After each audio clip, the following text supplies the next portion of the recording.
Aisha, and I'm a former host of Mocha Single Mothers by Choice, or SMCs.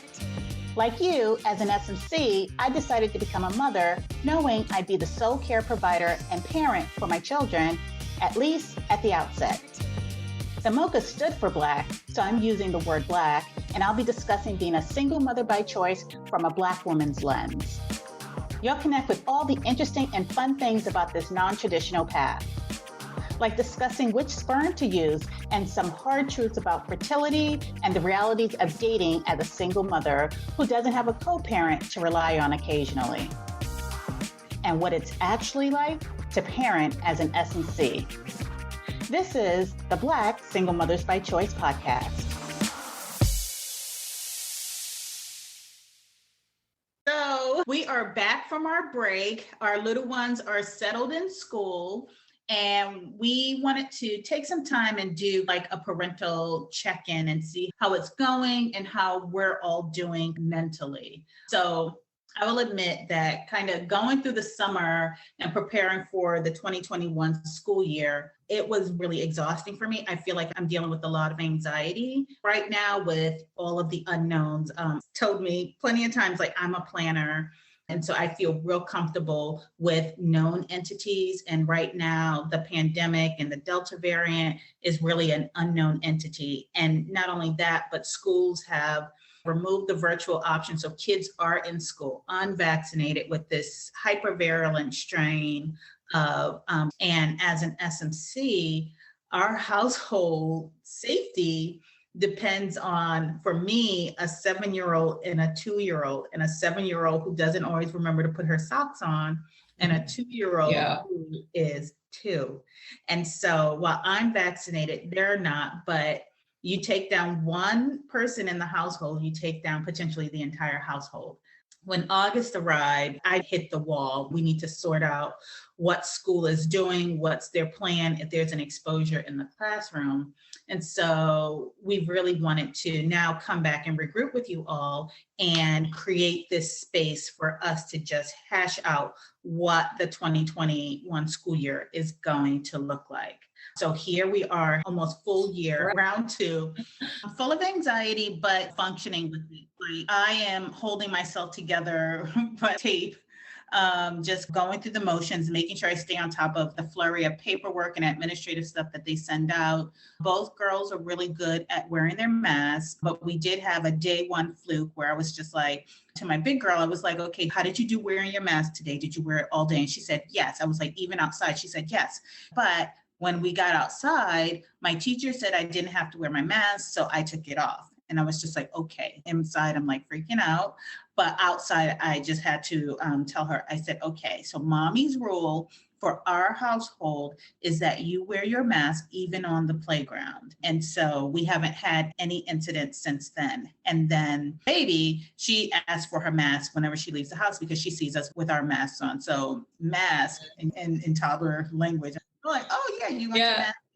She's really good at wearing her mask. And she's in the 2's room where most of the kids wear their masks most of the time. So I feel fairly confident right now, but it's on a day by day basis that we have it handled. But right now it's just talking to the schools and finding out what their protocols are. If there's an exposure in their classroom, what do we do for academics? And so just a lot of questions coming out. And so one of the things that I will encourage moms to do, and single family households and SMC households in particular are particularly vulnerable.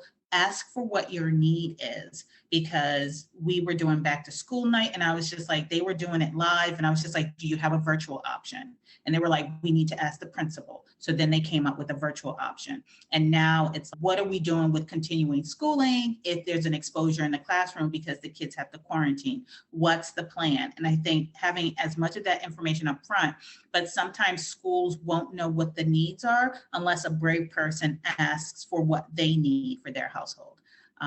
So I knew that there were losses prior to the summer, just because the teachers were good at giving us updates and just letting us know where our kids were generally. Across the board, they were like, the kids are below with reading, but they adjusted for that as they were making their grades. And I knew they had reading lists and enrichment throughout our school district packages that they sent out over the summer for the kids to work through. I knew reading was a struggle area, and a struggle area for both of us, because with little kids, you're teaching them from scratch. And I'm like, that's what educators are for. That's what people with master's degrees are for.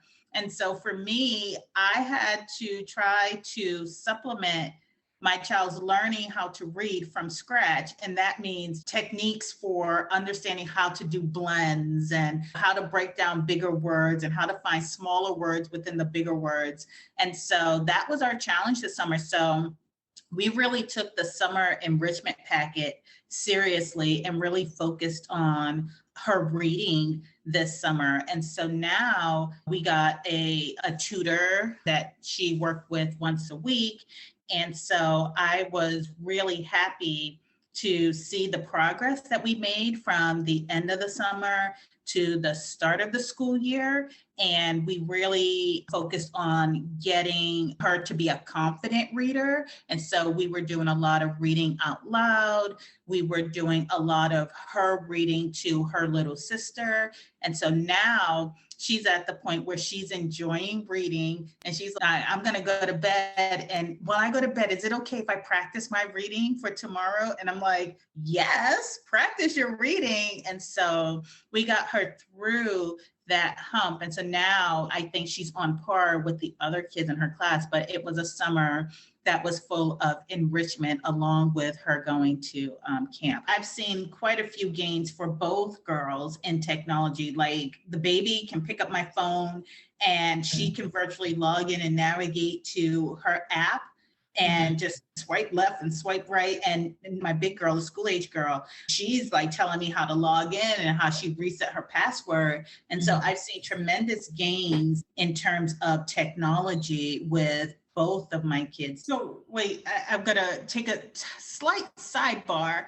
Oh my gosh, so I had the first conversation yesterday. My daughter was like, so-and-so wants to set up a play date and she gave me her phone number. Can we call her? And I was like, she gave you her phone number? She was like, yeah, I have it. I'm gonna go get it. I was like, no.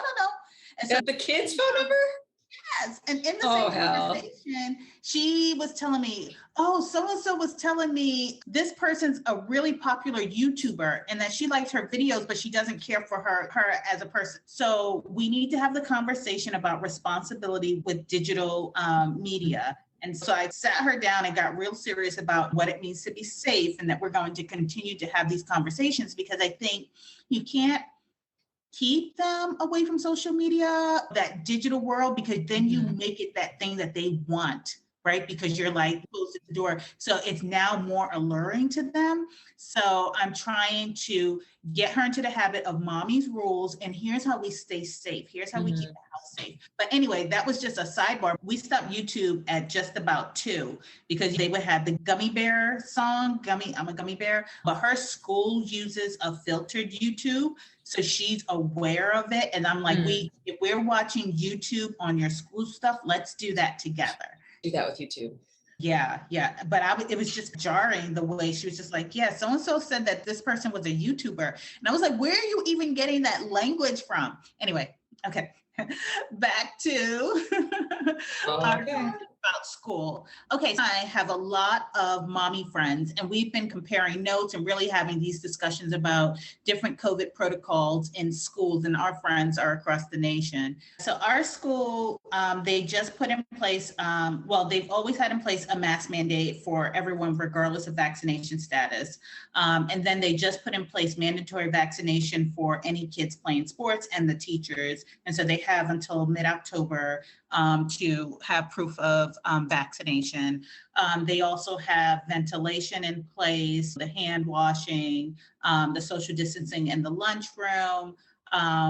We do outside play.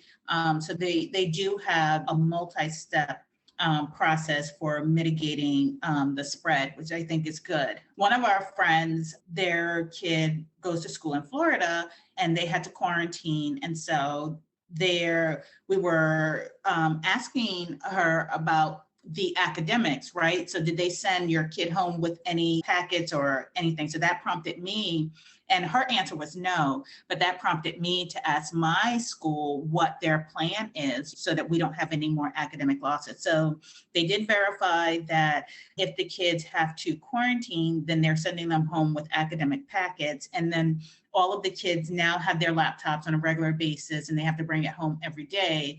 And I'm assuming that's in anticipation of something happening. So they've got their resources, their digital resources at their fingertips that they can use.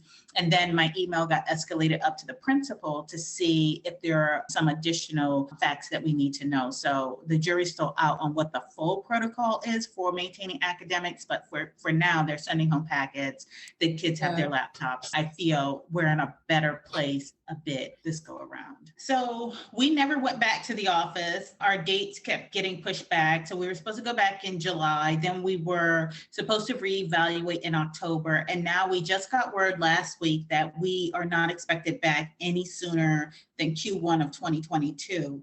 So still working from home, which I'm grateful for because it has been a healing time for me mentally, but then also with the uncertainty of what's going to happen with school. And if they have to quarantine, I don't have to drop everything and then work from home because I'm already set up to work from home. So that does alleviate some of the stress. How I will actually work from home with kids who are not necessarily sick, because let's face it, if Noelle gets an exposure, that means that Camille could potentially have an exposure too. So out of an abundance of caution, I would pull the baby as well. And so then they're going to be here. And if they're not sick, then they're going to be their full energetic selves running around. So then I have to have a plan in place for what they're going to do. But we do have a bit more space where we can separate, and I can flex my schedule to, again, start work at 4:00 in the morning and then help with schooling. But it's going to be a haul. So that is what our plan is going to be. Since moving, I've been stressed out and I can feel the anxiety. And so I've really made it a top priority to carve out space in my day for working out and more physical activity, practicing mindfulness just a little bit more, like doing a physical check-in and scan of my body, where the anxiety is residing, making sure that I get a lot more water, making sure that I get, healthy foods that I like and enjoy, and really tapping into my Netflix queue, humor, tapping into my friends. I'm still in the process of looking for a regular therapist, someone to just talk to and talk me off the ledge, but really being intentional about carving out time during the week and during the weekends to mentally self-care if I cannot physically distance. Yeah, there you have it, Pod. We're doing okay. We're not great, but we're hanging in there. The children are off to school in this year 2. It's on the books. We're on that train. It's going down the track. Take a moment to check in with yourselves, check in with your friends to see how you're all doing. Find some time to do some self-care if needed. And until next time, mask up, social distance, and stay safe. Well, Pod, thank you so much for taking the time to listen. If you like what you've heard, please share this podcast with your girlfriends, and I'd love to hear your thoughts about the topics covered in this episode. So email me at mochasnc@gmail.com. If you found value in the topics covered, consider making a donation using the link in the show notes below. Till next time, Pod. Bye now.